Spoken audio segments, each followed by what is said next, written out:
It is true that my people have called on me to contest for Senate, and I accepted. That is true. That is part of history. People have even bought the form for me. That is true. I mean, there's no denying it. I mean, we are accountable. Now, the Senate is limited to 1/3 of my of Edo State that I governed before.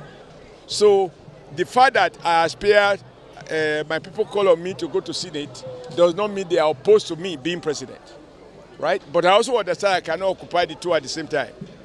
Now, so that is simple. I have not withdrawn my application for Senate. I haven't, and I'm not going to until this other one. I mean, it is not about, life is not about all or nothing. In my life, I found that nobody gets everything that you want. You get everything that you are able to negotiate, that people are willing to concede. I think that is the spirit.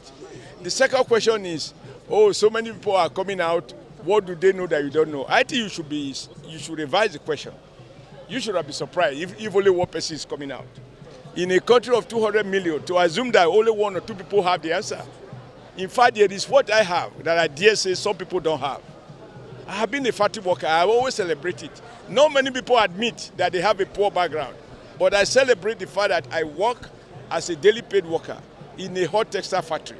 So when workers talk about hardship, I understand it, I went through it. But I also did not lament it, I went to sleep. Because of the hardship, I decided that we have to organize the workers to stop lamenting and fight against those injustices. And that is how I became a union leader. And I did it to a point that they asked me to lead all the textile workers in Nigeria as their general secretary, and I did. Not by lamenting, by fighting power, economic power. And that is how people, my colleague in the other unions, asked me to come and become the president of Nigeria Labour Congress. And I thank God he gave me not just the strength, he gave me the wisdom and the courage to not only speak to power, but to even fight power. You know, when Obasanjo was president, people say there were two presidents. I think Rupe Agbati wrote a story, and I'm happy he was for this day now.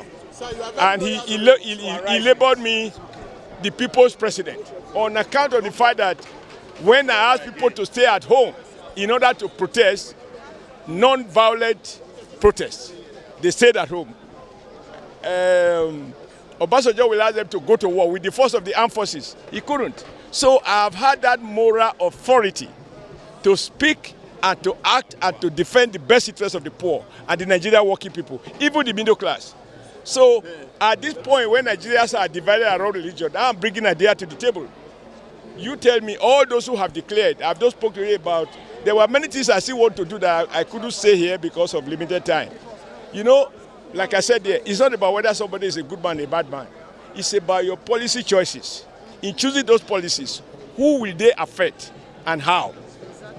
Every policy provides winners and losers.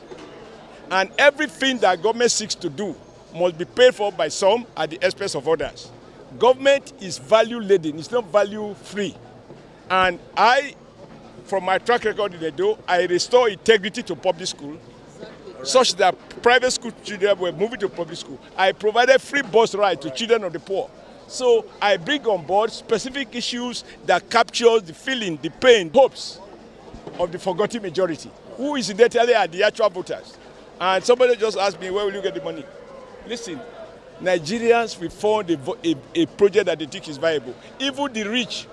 I asked one rich man, a good friend of mine, I said, why are you bothered about politics? You have been blessed. You have everything. Why do you waste your time mixing politics? I said, look, when God has blessed you and he has given you the means, you have the money, you have resources, you can buy, you have all the things of your comfort.